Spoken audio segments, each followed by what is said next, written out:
right, this is part 2 of day 3, where we're going to talk about the 3625. Now, I talk about this and a whole lot of other stuff in a video I did for Tony called Heart and Soul, where we take the 1645 from Heart and Soul all the way to the Ladybird progression. And I do talk about 3625 extensively in that, not in the application of song necessarily, but more in theory. But for our lesson today, we're going to talk about it in the context of a song. Now, Fly Me to the Moon is a wonderful song. I would say the definitive recording of that would be Frank Sinatra with the Count Basie Band. There is a studio album that's on. I'll have to reference that, but the live album that's really great is Sinatra at the Sands, and that's just a good album in general. You know, it's really fun, joking and wonderful music. So I would most definitely pick that album out. Now, the other recording is Joey DeFrancesco's one from Goodfellas from, probably around the year 2000. And Joey did something here. I just want to share this with you. I think McDuff did this originally, okay, where you just play no drawbars on the B preset, second percussion. And it has this little, neat little flavor. If you work it enough, you can almost make the organ sound kind of like a piano. Hank Marr did that. I remember the first time I ever heard that, when he was playing up at the Anchor Inn. It was like, how in the world did he get that to sound like a piano? I later studied with him, and he shared some of those things with me. But I'll just give you an example here of maybe about 4 bars of the melody on this sound with the second percussion.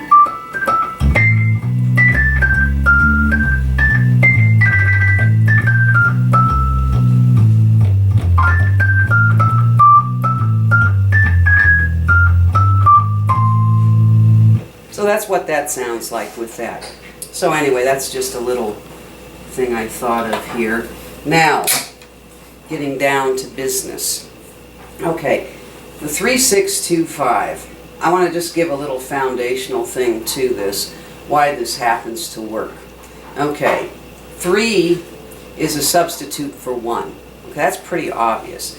But that comes from some things from some classical harmony. Basically, Dave Wheeler told me this, and I didn't believe him at first, but it's really true. All harmony can be reduced to either tonic function, which is 1, subdominant function, which is 4, or dominant function, which is 5. Now, how that works with our chords in the scale is like this. Okay, obviously 1 is tonic, 4 is subdominant, and 5 is dominant. Now, as far as the chords that have tonic function, 1, of course, 3. So there we go with that.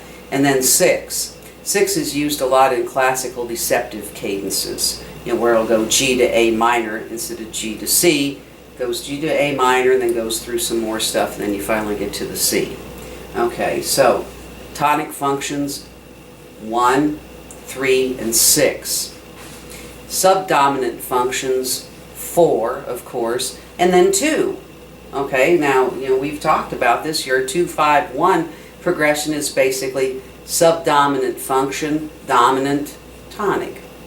Okay, so that works out there.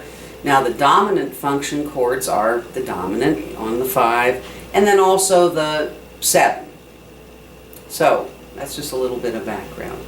So, anyway, I just want to play through this and, just give you an idea how to end this song using the 3-6-2-5 loop, and then I'll put the bassy ending after that. So, here we go.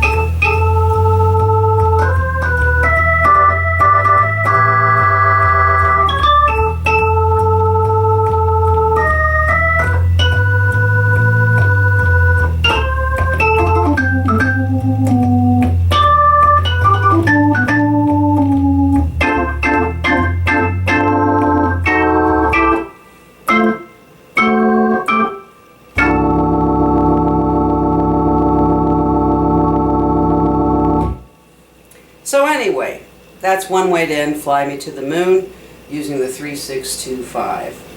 Now, I did want to say something else about the 3625. Okay, I played it in the context of Fly Me to the Moon a little plainer than I might usually. Sometimes you have to like experiment with this thing. Many times when you do the 3625, you're going to play exactly what I have on the sheet. Minor 7 flat 5 to dominant 7 flat 9. Now that actually can work in Fly Me to the Moon, and you know, try it. And then, you know, your 2, 5, 1. So let me just loop that around. No melody, just running the chords, just to finish out the idea of this.